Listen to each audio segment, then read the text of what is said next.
La bienheureuse pour la Révolution mondiale pacifiste à l'adresse des peuples constituants, à la mémoire de Condorcet, écrit et lu par Jean-Paul Alonso.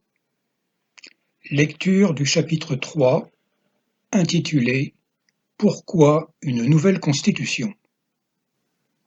Paragraphe 1. La bonne Constitution. La bienheureuse ne veut pas se substituer au travail constituant des peuples, mais les aider à retrouver une véritable citoyenneté en se dotant de la démocratie vivante, de médias indépendants et d'une économie qui respecte les limites des ressources terrestres. Ce chapitre n'est pas un résumé des éléments constitutionnels présentés dans le chapitre 4. Il apporte un complément d'information sur ce qui n'a pas été traité ou n'a pas pu être résumé clairement dans les quelques 300 articles qui vont suivre. Je rappelle que la Bienheureuse est une constitution pédagogique écrite pour la France et pouvant servir d'exemple à d'autres nations et peuples. La constitution d'un État ou d'une fédération d'États, appelée encore charte ou loi fondamentale, établit les dispositions des différentes institutions ou pouvoirs politiques qui administrent un territoire et sa population. La Constitution appartient à la science juridique. Elle a une importance clé puisque les lois et le droit ne peuvent pas lui être contraires. Et puisque l'avenir de l'humanité dépend à brève échéance de l'évolution des climats, toutes les nations du monde doivent s'unir pour devenir un exemple en matière d'écologie. Je ne cesse de le répéter, il y a autant urgence à sortir de la Constitution française de 1958 que du traité de Lisbonne qui encadre l'Union européenne en donnant le droit d'initiative législative aux commissaires européens qui acceptent des directives écrites par environ 20 000 lobbyistes présents à Bruxelles. Ces derniers, parfois déguisés en attachés parlementaires, servent les intérêts du grand capitalisme mondial au détriment des peuples. L'inamovibilité du traité de Lisbonne nous oblige à quitter l'Union européenne et à proposer une fédération européenne qui permettra de construire la Fédération des États-Unis d'Europe avec les 47 États membres du Conseil de l'Europe, ce qui donnerait une autre envergure au continent européen.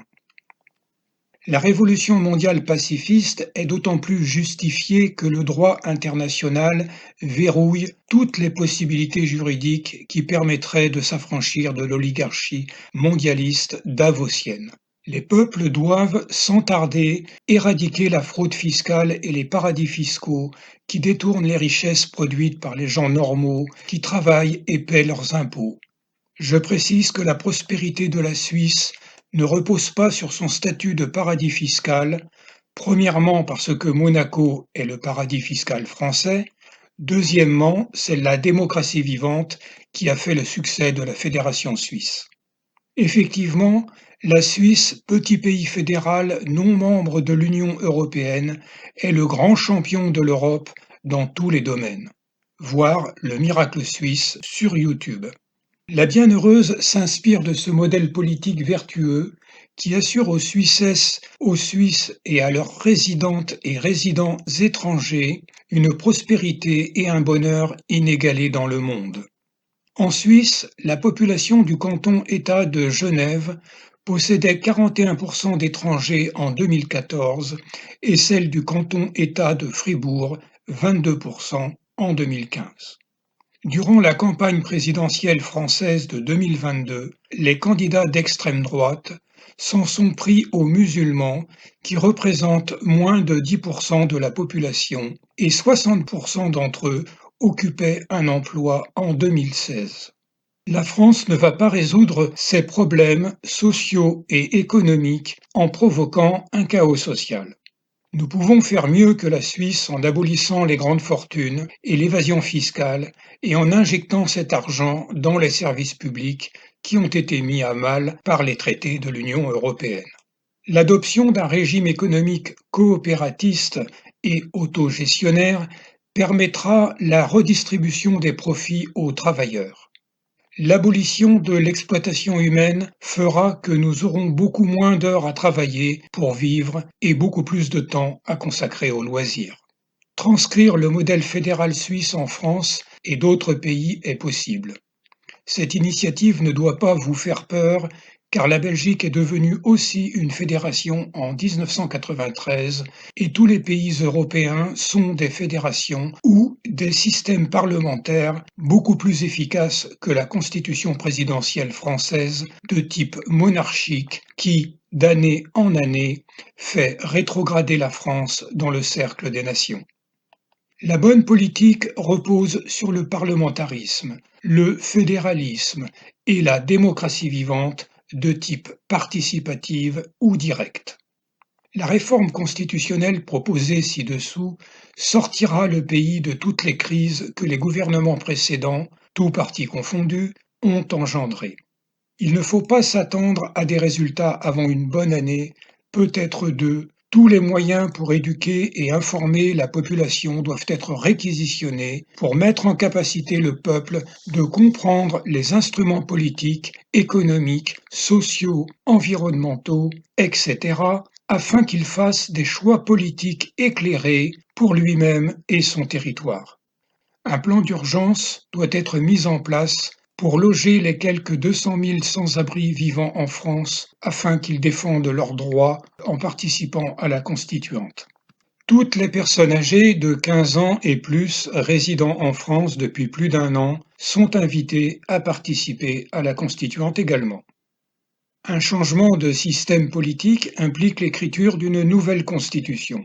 La France en a écrit 20 depuis la Révolution de 1789 et en a appliqué 15.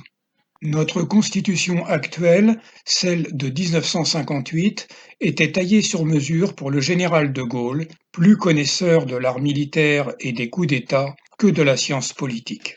Si bien que notre constitution est l'une des moins démocratiques d'Europe. Notre régime présidentiel fait que l'exécutif a la possibilité de contourner le Parlement avec des ordonnances et l'article 49.3, que les pouvoirs exécutifs et judiciaires ne sont pas séparés, que les médias et l'enseignement sont sous le contrôle de l'État, que l'État est sous le contrôle de la bourgeoisie corrompue, et on appelle ça une démocratie. Il faut rappeler, pour celles et ceux qui l'auraient oublié, le coup d'État gaullien. Aux élections locales de 1953, le parti Rassemblement du peuple français de Charles de Gaulle perd la moitié de ses suffrages. De Gaulle se retire de la vie publique. Léon Delbecq est recruté secrètement par Jacques Chaban-Delmas, ministre de la Défense du gouvernement Gaillard. Le 13 mai 1958, Delbecq organise avec les généraux Massu et Salan une savante manipulation médiatique qualifiée de putsch d'Alger qui provoque la chute du gouvernement français. De Gaulle est rappelé et nommé président du Conseil par le président de la République, René Coty, et obtient les pleins pouvoirs pour écrire une nouvelle constitution, celle de la Ve République. De Gaulle ne voulait plus du régime de la Quatrième République qui soumettait la déclaration de guerre au Parlement. Le régime est devenu présidentiel, le chef de l'État peut depuis décider seul d'une intervention militaire alors que les pays européens, qui sont majoritairement parlementaires, soumettent cette décision aux élus du peuple qui siègent au Parlement. Le général s'est arrogé ce pouvoir avec l'article 35 de sa Constitution. La défense commune européenne est refusée par le général car elle lui aurait retiré la prérogative précédente. Pour cette même raison, De Gaulle quitte le commandement intégré de l'Organisation du traité Atlantique Nord en 1966, alors qu'il qualifiait de machin l'ONU et son Conseil de sécurité qui a en charge le maintien de la paix. La frontière à ne jamais franchir pour conserver l'équilibre des pouvoirs établi par une constitution est de donner le pouvoir de faire la guerre ou de légiférer à l'exécutif. Dès lors, ce n'est plus la volonté générale exprimée par l'Assemblée élue par le peuple qui mène la politique de la nation, mais une oligarchie au service des intérêts privés. En 1964, De Gaulle crée l'ORTF. qui maintient le monopole étatique de l'information alors que le Royaume-Uni a aboli le monopole de la BBC en 1955. De Gaulle imagine l'Europe comme une entité destinée à créer une solidarité de fait entre États sans porter atteinte à leur souveraineté nationale, ce qui est l'objectif d'une fédération d'États et non d'un État unitaire de type présidentiel comme celui qu'il a mis en place. Plus grave pour quelqu'un qui veut l'indépendance de son pays, De Gaulle ne défend pas la souveraineté juridique de la France, car en 1964, la Cour de justice des communautés européennes affirme la primauté du droit communautaire sur les droits nationaux, sans consulter les États membres qui ont fini par se ranger à son avis. L'abandon de notre souveraineté nationale est amplifié par le transfert du droit d'initiative législative aux commissaires européens qui ne sont pas élus par le peuple de l'Union européenne. De plus, comme je l'ai signalé maintes fois, les directives proposées par la Commission sont écrites majoritairement par des lobbyistes et tous les États membres doivent les traduire dans leur droit national sous peine de sanctions. Nous avons vu que De Gaulle avait quitté le commandement intégré de l'OTAN, c'est ce qui a permis au président Jacques Chirac de refuser la participation à la guerre en Irak, déclarée par le président George Bush fils en 2003. Mais sous la présidence de Nicolas Sarkozy, la France met un terme à son régime dérogatoire en rejoignant le commandement intégré de l'OTAN. De ce fait, l'armée française participe à la guerre menée par les Américains en Afghanistan contre les talibans. Ces derniers, chassés du pouvoir afghan en 2001, ont mené une guerre contre l'OTAN qui a duré 13 ans et ils ont reconquis l'Afghanistan en 2021. Les États-Unis d'Amérique ne connaissent aucune puissance étrangère concurrente pour limiter leurs actions militaires et leurs ventes d'armement. L'OTAN leur permet de partir en guerre contre les ennemis qu'ils déclarent, comme on l'a vu en Irak entre 1990 et 1991. Cette guerre a été un désastre humain, écologique et politique, suivi de l'apparition de l'État terroriste islamique Daesh. Dans ces conditions, les droits de l'homme ne sont plus respectés et le Conseil de sécurité ne peut plus remplir sa principale mission, qui consiste à maintenir la paix internationale. De plus, nous avons la preuve de la collision des familles Bush et Sarkozy avec les marchands d'armes qui livrent le Pentagone, que les traders de Chicago étaient prévenus des attentats de 2001, que la guerre en Irak en 2003 a été fomentée pour déstabiliser la région et que la réintégration de la France dans le commandement intégré de l'OTAN est une affaire de famille. L'OTAN n'est rien d'autre qu'une organisation criminelle dont les agissements ont été dénoncés par Wikileaks, d'où l'emprisonnement de Julian Assange au Royaume-Uni jusqu'à ce jour. L'échiquier mondialiste est sous la direction de politiques véreux, de financiers, des industries d'armement, de béton et des banques d'affaires. Les grands médias qui leur appartiennent endorment la vigilance citoyenne. Au regard de cette situation, les dernières démocraties occidentales et l'ONU ne sont plus qu'une chimère. Rien dans la Charte des Nations Unies n'introduit l'équivalent des sanctions du droit national pour maintenir l'ordre qui rendrait avec le droit international la paix obligatoire à ses signataires. Le simple droit de veto de l'un des 5 membres du Conseil de sécurité peut s'opposer à une intervention onusienne pour secourir un pays menacé. C'est pourquoi le droit international admet le coup d'État et les révolutions, alors que le respect des peuples voudrait que des élections régulières organisées par l'ONU départagent les belligérants en consultant le peuple. La neutralité militaire des Suisses fait qu'ils ont refusé leur entrée dans l'OTAN et qu'ils n'ont participé à aucune guerre moderne. En 1996, la Suisse a adhéré, avec 22 autres États non membres de l'OTAN, au Partenariat pour la paix de l'OTAN, dont l'objectif est de renforcer la coopération dans le domaine de la politique, de sécurité et la coopération militaire. L'armée suisse a coopéré à ce titre sans l'usage d'armes avec l'OTAN au Kosovo en 2003, en Afghanistan en 2008. En 2017, le président Macron a reçu au premier tour 18,2% des suffrages des électeurs inscrits. Si Macron avait reçu un pourcentage de députés égal au suffrage exprimé qu'il a reçu au premier tour, soit 24%, il aurait été contraint de faire un gouvernement de coalition comme ça se passe dans les systèmes parlementaires en Allemagne, au Royaume-Uni ou en Suisse. La Bienheureuse donne un exemple de nouvelle constitution fédérale pour la France. Une fois que la constitution fédérale sera approuvée par référendum, chaque État fédéré français pourra écrire sa propre constitution. Ce projet n'est rattaché à aucun parti politique. Dans un régime démocratique représentatif, la Constitution doit veiller au bien commun et donner des contre-pouvoirs au peuple.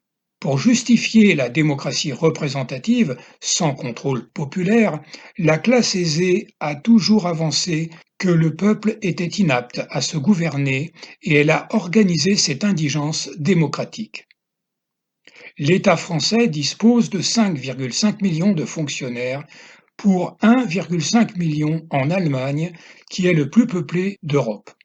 20% des personnes actives en France sont aux ordres des énarques et de l'oligarchie mondiale, supervisées par l'Union européenne et l'incontournable Forum économique mondial de Davos. Il est grand temps de mettre nos fonctionnaires au service du peuple souverain. Sous-chapitre Les nouveautés. La majorité des candidats à l'élection présidentielle de 2017 prévoyait avec un certain amateurisme une révision constitutionnelle ou une nouvelle constitution pour une sixième république. C'est la preuve que la classe politique qui nous gouverne méconnaît le droit. Tous ces postulants étaient plus attirés par le pouvoir et l'appât du gain que de faire le bonheur du peuple français. Voici l'analyse des propositions des principaux candidates ou candidats qui ont été faites en 2017. La réforme de la Constitution proposée par Nicolas Sarkozy pour interdire le burkini était une atteinte aux libertés individuelles.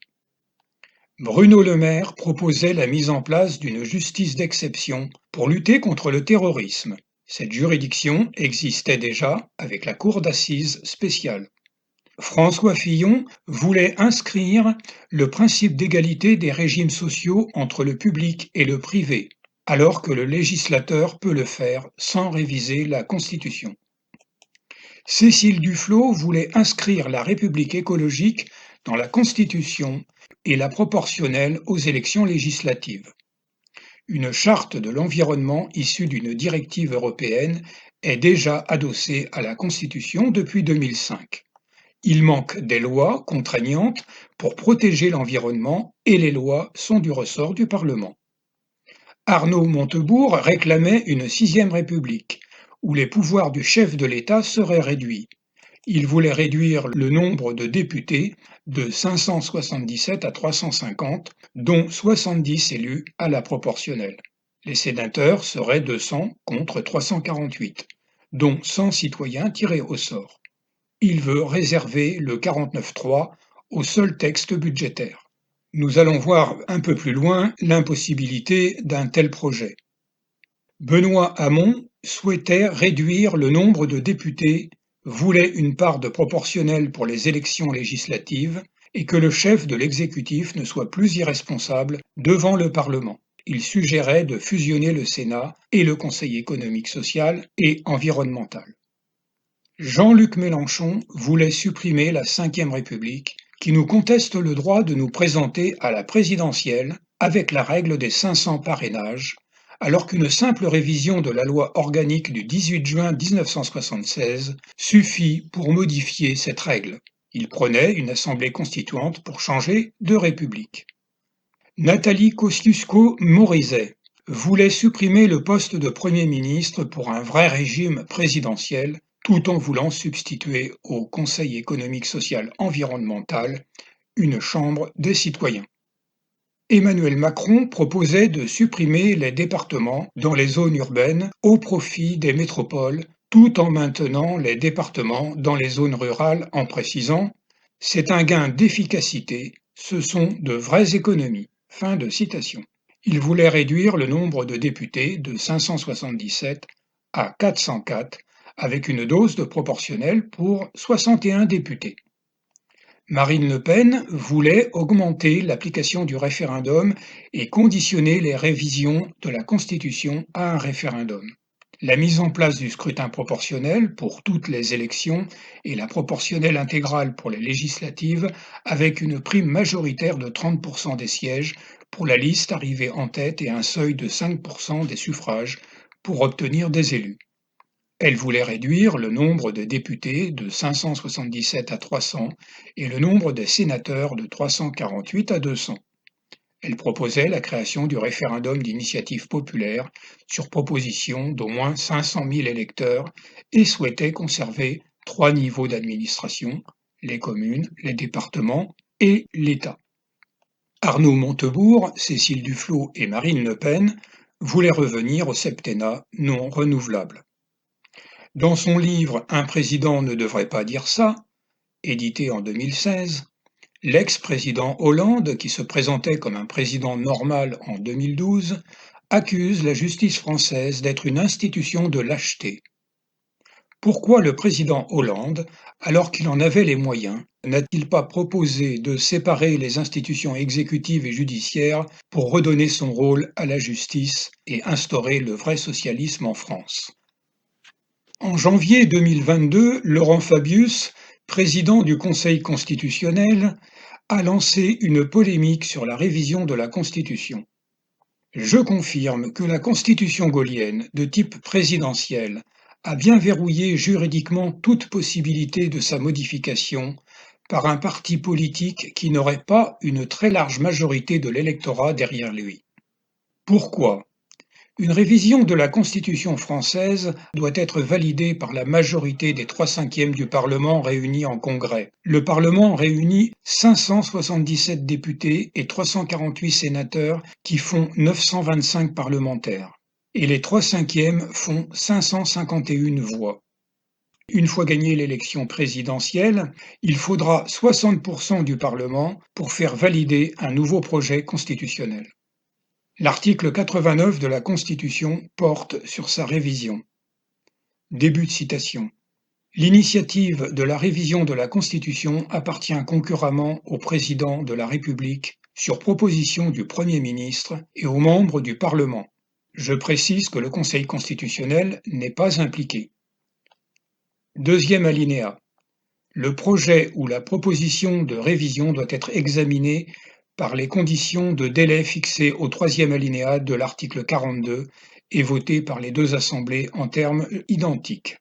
La révision est définitive après avoir été approuvée par référendum.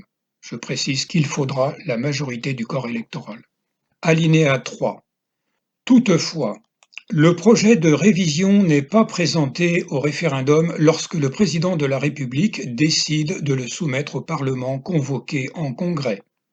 Dans ce cas, le projet de révision n'est approuvé que s'il réunit la majorité des 3/5 des suffrages exprimés. Le bureau du Congrès est celui de l'Assemblée nationale. Aucune procédure de révision ne peut être engagée ou poursuivie lorsqu'il est porté atteinte à l'intégrité du territoire. Dernier alinéa, la forme républicaine du gouvernement ne peut être l'objet d'une révision. Fin de citation. Mais ce n'est pas tout. Nos candidats oublient que l'Union européenne écrit une bonne partie du droit européen et qu'il est impossible de s'affranchir des puissances politico-financières omniprésentes à Bruxelles. L'inamovibilité du traité de Lisbonne nous obligera à sortir de l'Union européenne. Seule la transformation de l'Union européenne en fédération peut redonner leur souveraineté et leur vigueur démocratique aux nations qui la constituent. Ensuite, la Sixième République nécessitera l'élection d'une assemblée constituante et d'un comité de rédaction de la nouvelle Constitution. J'imagine, en m'inspirant du modèle allemand ou suisse, une France fédérale qui élève ses 102 territoires en États fédérés. Cette proposition démocratique est le contraire de la France centralisée, contrôlée par l'oligarchie capitaliste.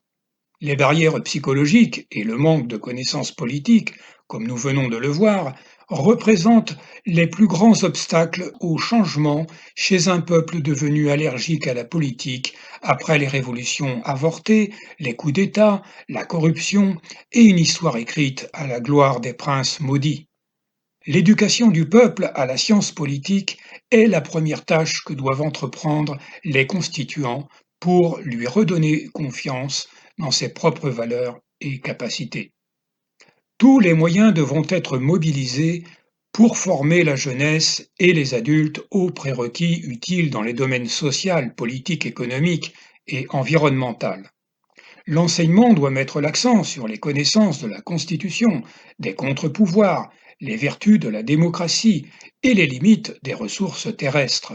Il doit mettre la jeunesse en garde contre la publicité mensongère et les addictions consuméristes qui mènent au repli sur soi, à la destruction de l'environnement avec les émissions de gaz à effet de serre et à l'asphyxie de l'humanité. L'enseignement de l'économie doit réhabiliter Charles Gide, théoricien du coopératisme, le Britannique Arthur Cecil Pigou, inventeur du concept pollueur-payeur, la zoologiste et biologiste américaine Rachel Carson, première lanceuse d'alerte sur la toxicité des pesticides, le Roumain Nicolae Georgescu Roegen, inventeur de la bioéconomie et du concept de décroissance, les Canadiens Matthis Wackernagel et William Rees, professeurs et inventeurs de l'empreinte écologique. La philosophie doit mettre à l'honneur des auteurs comme Ivan Illich, Jacques Ellul, Guy Debord, Herbert Marcuse, André Gorz, le Norvégien Arne Naess, Pierre Rabhi, Serge Latouche, des féministes ou écoféministes comme les Américaines Carol Adams et Françoise Daubonne, l'Indienne Vandana Shiva, la Britannique Caroline Merchant, l'Allemande Maria Nies et des défenseurs des droits comme l'ancienne juge d'instruction Eva Joly et le juge Jean-Pierre. Les programmes scolaires et universitaires, les enseignantes et enseignants doivent éveiller l'appétence des élèves aux valeurs spirituelles, à la situation environnementale et climatique, aux connaissances et aux métiers culturels et artistiques. Les programmes scolaires et universitaires doivent éveiller les élèves aux vertus et à la recherche de pratiques de vie responsables et du bien-être. Vivre dans un pays et en devenir citoyen ou citoyenne nécessite de participer à sa constitution, à ses lois et ententes extérieures et de les réviser quand c'est nécessaire. Voter pour des représentants politiques implique l'adhésion à un projet de société cohérent et pérenne pour lutter, entre autres, contre les pandémies, la faim et le réchauffement des climats, qui représentent des menaces pour l'humanité. Il faudra du temps, au point où nous en sommes, pour faire comprendre à la population que la meilleure protection d'une civilisation réside dans sa spiritualité pour se maîtriser, dans ses savoirs, son ouverture au monde, sa générosité et son hospitalité qui convertissent à sa loi les ignorants, les envahisseurs et les tyrans qui n'ont pas trouvé le même équilibre intérieur. La Terre est vaste et la nature productive. L'humanité peut vivre indéfiniment dans l'abondance et la paix mondiale dans la mesure où elle se donne de bonnes règles de vie, de bonnes institutions, contrôle les naissances et ajuste son niveau de vie à la biocapacité disponible, comme indiqué précédemment. Le bonheur ne dépend pas de la quantité d'énergie qu'on consomme ou de la pollution et des gaz à effet de serre qu'on émet. Ces derniers sont plus générateurs d'insécurité et de maladies que de confort. Le changement de paradigme inclut la résistance civile comme moyen de défense. Il est nécessaire de rappeler, pour les peuples qui n'ont aucun autre moyen pour se libérer, comment on peut mener une guerre sans armes en reprenant le guide de la révolution non violente à la mémoire de Gandhi au chapitre intitulé La dissuasion et la résistance civile non violente. Début de citation de mon texte. L'hypothèse est qu'un envahisseur armé ne peut pas s'imposer durablement sans la collaboration active ou résignée d'une partie de la population.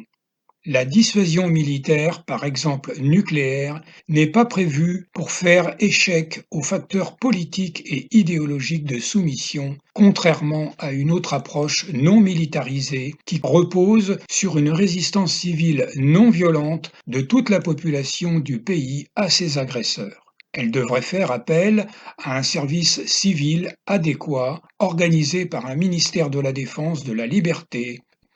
Non seulement la violence ne peut pas maintenir une paix durable, mais de plus, elle est ruineuse en armes et en armée, et souvent en dégâts civils collatéraux, humains, matériels et écologiques.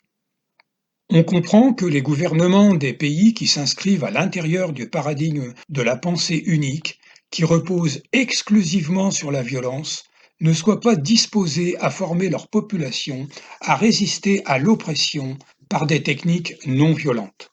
Elles ont trop peur que ces instruments ne se retournent contre leur propre autoritarisme et que les peuples ne disposent un jour enfin d'eux-mêmes. Fin de citation de mon texte. Considérant qu'on ne peut pas annuler d'un trait le militarisme dans les États qui s'imaginent que leur sécurité repose sur l'armement, on peut commencer par inclure à la formation militaire des civils les techniques de la résistance civile qui consistent à l'insoumission, aux grèves, boycotts, marches ou défilés, etc. Il va de soi qu'un tel projet ne pourra être admis par la population sans une modification profonde de l'éducation nationale qui est tout entière orientée vers la compétition, la suprématie du pouvoir, de la force physique et de la violence. Les valeurs spirituelles et la force de la pensée créatrice sont les meilleures armes de protection et de défense d'une nation, comme l'a démontré Gandhi. La constitution proposée est une fédération de type parlementaire, neutre militairement, mais possédant des stratégies de résistance civile et une armée. Cette constitution possède des référendums, comme le référendum d'initiative populaire, la démocratie directe dans les territoires et tous les contre-pouvoirs existants, dont le droit de veto. S'ajoute à cela la réelle séparation des institutions judiciaires et exécutives avec des juges élus comme en Suisse. Le gouvernement, appelé Conseil, est nommé par le Parlement qui lui confie des missions et des mandats impératifs. Le Conseil n'a qu'un rôle exécutif, comme son nom l'indique, des volontés du peuple souverain et non plus des volontés d'une oligarchie capitaliste. C'est l'affranchissement de l'Union européenne et les nouvelles règles démocratiques, sociales et économiques qui feront la grande différence entre la Ve et la Sixième République. L'idéal serait que tous les pays suivent le même mouvement. J'estime que la culture républicaine française a oublié un peu trop vite celles et ceux qui ont fait la grandeur de la France sous l'Ancien Régime. L'un des plus illustres révolutionnaires d'entre eux, Condorcet, à qui j'ai dédié cet ouvrage, est mort dans les prisons de la Terreur en 1794. Idem pour Marie-Olympe de Gouges, guillotinée le 3 novembre 1793 à Paris, avec beaucoup d'autres grands Français que personne ne doit oublier. Un hymne pacifiste intitulé La Bienheureuse peut remplacer la Marseillaise aux accents sanglants. Paris conserve le titre de capitale culturelle et de la Fédération française pour traiter les affaires européennes et internationales, et les capitales régionales deviennent des capitales politiques tournantes pour éviter le retour du centralisme étatique. Ce livre n'est pas un programme politique électoral fait pour séduire un électorat avec de belles promesses, c'est un cas école adressé au peuple constituant. Certaines de mes propositions vont forcément choquer les Françaises et les Français, admirateurs d'hommes politiques comme Napoléon et De Gaulle, qui ont été rendus populaires par le système qui avait besoin de fabriquer l'opinion populaire avec de tels exemples pour durer. Le modèle fédéral parlementaire proposé et la maille démographique départementale retenue pour les territoires fédérés sont proches de ceux de la Suisse. Je dois expliquer pourquoi j'ai choisi les départements et non pas les régions pour faire des États fédérés. J'ai pensé transformer les 12 régions métropolitaines actuelles ou reprendre les 21 régions d'avant la réforme de 2015 pour les transformer en États fédérés. Mais les énormes différences de population et de richesse déjà présentes dans les départements seraient décuplées. Après être parvenu au pouvoir et avoir imposé sa constitution en 1958, le général de Gaulle a augmenté la centralisation du pouvoir étatique en créant les régions avec des préfets nommés par lui et en déclassant les départements. Ce découpage territorial rappelait les provinces de l'Ancien Régime. L'opération s'est faite en 1960 et 1982, où la région est devenue une collectivité territoriale. Le préfet, sous les ordres du général, occupait la tête de l'exécutif de la région. Et ce n'est que depuis 1986 que le président de région, élu par le conseil régional, assure l'exécutif. Mais la domination de l'État sur tous les territoires a été maintenue avec les préfets et les procureurs.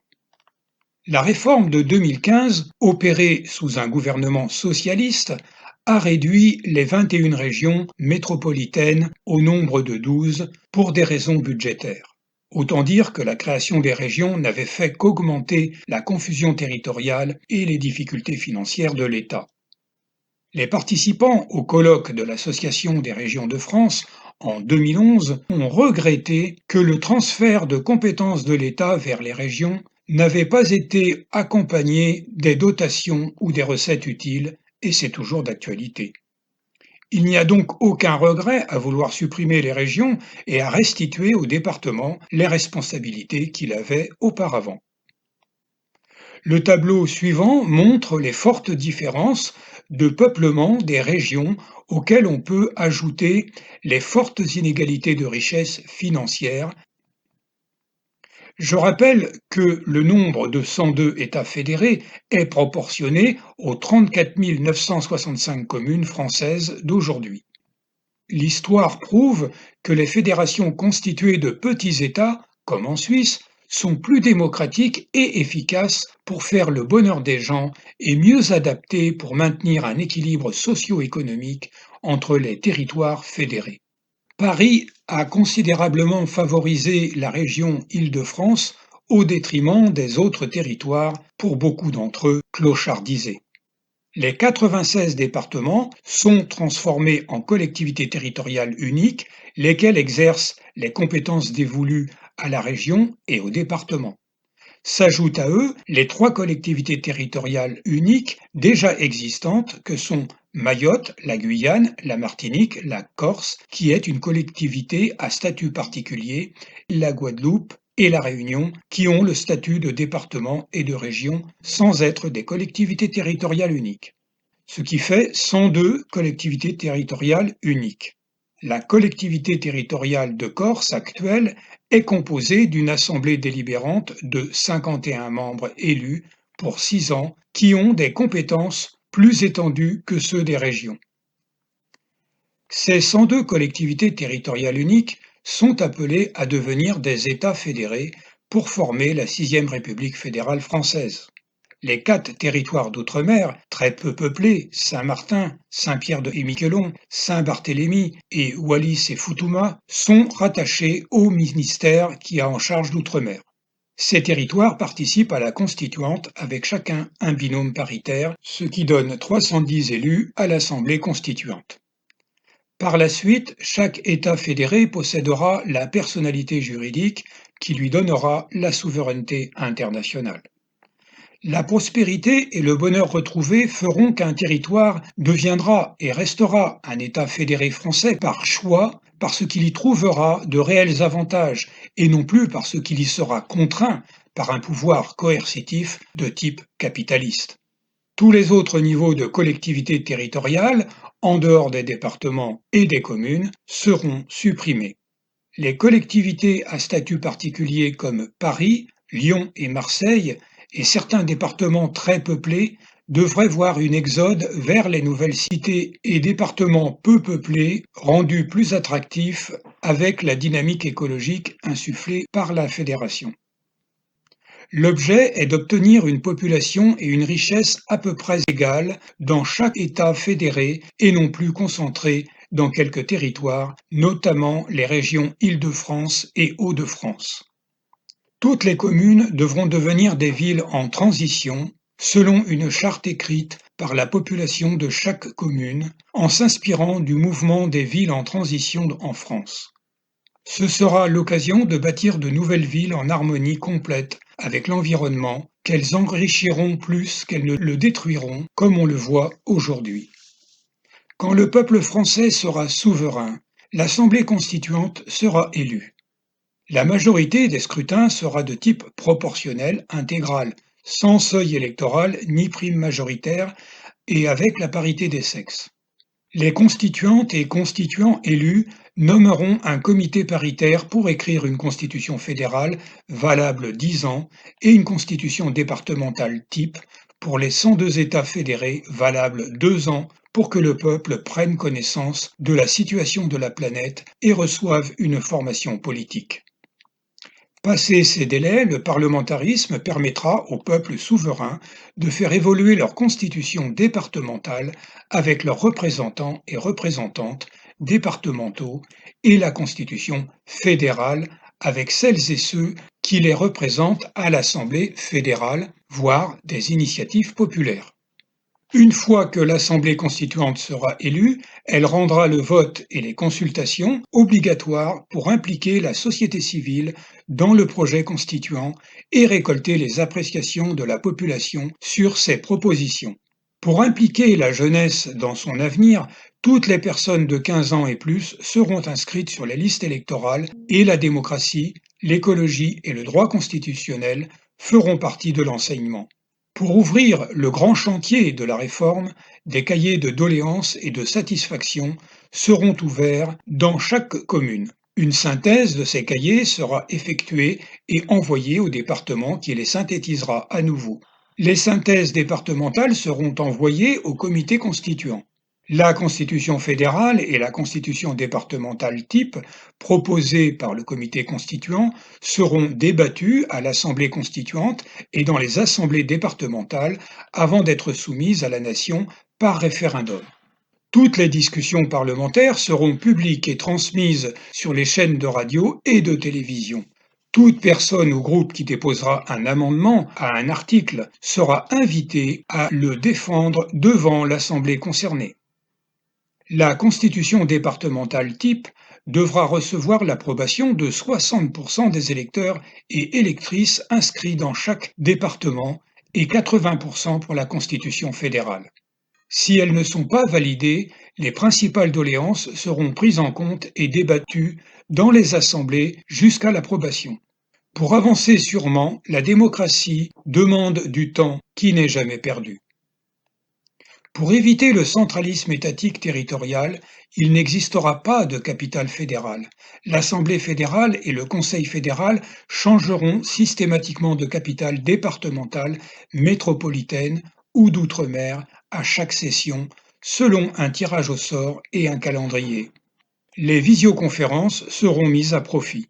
J'insiste sur un point important, sous la Sixième République, les principaux magistrates et magistrats ne seront pas nommés par le Conseil ou gouvernement, le Parlement ou le Président de la République, mais élus à l'Assemblée constitutionnelle. En Allemagne et en Suisse, elles ou ils sont majoritairement élus.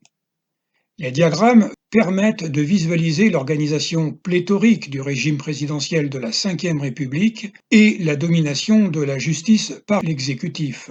Ils permettent aussi de comparer le diagramme de la Ve République et les deux diagrammes proposés pour la Sixième République qui rétablissent la séparation justice-exécutif, exécutif-législatif et de comparer dans un second temps les deux projets de régime d'assemblée proposés.